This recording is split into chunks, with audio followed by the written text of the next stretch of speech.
Telangana news today میں آپ کا خیر مقدم ہے. آئیے دیکھتے ہیں آج کی یہ اہم خبر. معلوم یہ ہو رہی ہے کہ اب کوئی قبضہ کر کے انکروچر ہے تو وقف بورڈ کو پاور ہے، اس کے پاورز کو اگر آپ چھین لیں گے تو پھر پورا یہ تو لاس ہوگا وقف پراپرٹیز کا. اچھا، اس میں ایک اور میڈیا رپورٹ میں بات آئی ہے، amendment to the process of Waqf board. یہ جو واقف ہوتا ہے وہ اگر میری پراپرٹی میں بولتا ہوں وقف بورڈ کو میں دے رہا ہوں، میں وقف کروں، واقف ہوں، متولی میں رہوں گا کسی اور، وہ آپ بول رہے وہ بھی نہیں رہیں گا. تو بیسیکلی آل ان آل یہ جو ہے یہ پورے اس طرح کا اگر یہ میڈیا رپورٹ صحیح ہے تو موڈی سرکار یہ چاہ رہی ہے کہ پورے وقف بورڈ کی پراپرٹیز کو چھین لیا جائے، ان کو مسلمانوں سے چھین لیا جائے، اور وہ تھریٹن کر رہے ہیں وقف کی پراپرٹیز کا جو کنٹرول ہے وقف بورڈز کے اوپر، تاکہ اس میں تمام لیگل ایمبیگوٹیز پیدا ہو جانا اور اس سے اور وقف کی پراپرٹیز کا نقصان ہوگا.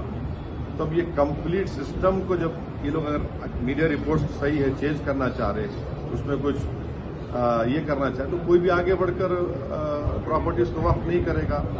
اور آپ دیکھیں گے کہ کئی مسلمانوں کے مسجدیں ہیں، درگاہیں ہیں جہاں پر ہندوتوا کی آرگنائزیشن RSS بولتی کہ نہیں ہے وہ. تو یہ امینڈمنٹس آنے کا مقصد ایک ہی ہے کہ ایک تو وقف پراپرٹیز کو چھین لیا جائے، دوسرا فریڈم آف ریلیجن کے خلاف کام کر رہے ہیں، اور ڈسپیوٹ اگر ہے تو جوڈیشری ڈیسائیڈ کرے گا، ایگزیکٹو کیسا کرے گا. تو یہ چیزیں ہیں جس کا ہم اپوز کرتے ہیں. سر یہ سارے مسائل کیا حل ہو جائیں گے؟ کیا حل؟ دیکھیے اس میں آپ میڈیا رپورٹ پڑھے، اس میں جو ڈسپیوٹ ہے پراپرٹی میں اس کا سروے کرائیں گے. آپ کون ہوتے ہیں بھائی؟ ڈسپیوٹ ہے تو جوڈیشری ڈیسائیڈ کریں گا. آپ کون ہوتے کرنے والے اس کو؟ آپ ہوتے کون؟ آپ پولیٹیکل ایگزیکٹو ڈسپیوٹ کے نام پہ انکوائری کرائیں گے، اور جو جوڈیشری کرنا چاہیے. مقصد ایک ہی ہے کہ وقف پراپرٹیز کو مسلمانوں سے چھین لیا جائے.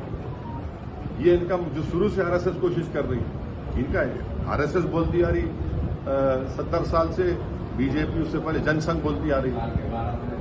تو یہ تو ڈائریکٹ سوچنا پڑے گا، یہ جو الائز ہے BJP کے، کیا وہ مسلمانوں کے وقف پراپرٹیز کو چھیننا چاہیں گے؟ جو پولیٹیکل پارٹیز BJP کو سپورٹ کر رہی ہے ان کو سوچنا چاہیے. کیا ہوگا بہار میں امارت شریعہ کی جو جائیدادیں چھین لیں گے کیا آپ؟ آندھرا پردیش میں وقف پراپرٹیز ہے، کیا کریں گے؟ چھین لیں گے کیا آپ ان لوگوں کو؟ یہ تو ان کو سوچنا چاہیے، لوگ جو سپورٹ کر رہے ہیں BJP کو. نہیں، یہ ہمارے MLAs اکبر الدین اویسی صاحب کی لیڈرشپ میں ہماری پارٹی شروع سے کہہ رہی تھی کہ حیدرآباد، سائبر آباد اور رچا کونڈا ایک بہت بڑا ایریا ہے اور یہاں پر بزنس ایکٹیویٹی ہونی چاہیے، اور گورنمنٹ ایک فکس ٹائم دے دے اور لیگلی کرے. ہم ویلکم کرتے جو ڈیسیشن چیف منسٹر لیے MIM کے ریپرزنٹیشن کے اوپر. اس سے غیر ضروری کے تمام جو اسٹیبلشمنٹس ہیں ان کا ہراسمنٹ رکے گا اور صحیح طریقے سے وہ کام کر کے اچھا کر سکے. چلیے. See, I have said what I have to say. It is for I cannot speak for other political formations or political parties. Enhance inclusivity by ensuring women's representation on the Central Waqf Council and the state boards. How do you see this? See, this is the real reason of doing it is not that.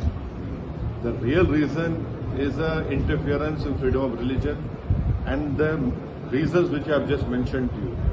سر اس بل کے ذریعے state میں وقف board کو restrict کیا جائے گا وقف properties کے دوران، کیسا دیکھتے ہو سر اس بل کو جو اگلے ہفتے پارلیمنٹ میں لانا ہے؟ سب سے پہلی بات تو یہ ہے کہ جب پارلیمنٹ سیشن میں ہے تو سینٹرل گورنمنٹ جو ہے پارلیمنٹری سپریمیسی اور پروویجز کے خلاف یہ کام کرتے ہوئے میڈیا کو انفارم کر رہی ہے اور پارلیمنٹ کو انفارم نہیں کر رہی ہے. پارلیمنٹ جب چل رہا ہے تو سرکار کا کام ہی امیڈیٹلی آپ پارلیمنٹ کو انفارم کرتے، بجائے اس کے کہ آپ نے میڈیا کو لیک کیا. اب جو میڈیا نے رپورٹ کیا اس کی بنیاد پر میں یہ کہہ سکتا ہوں کہ یہ جو پرپوز امینڈمنٹ سے جو میڈیا میں جو لکھا گیا ہے وہ اس بات کو بتاتا ہے کہ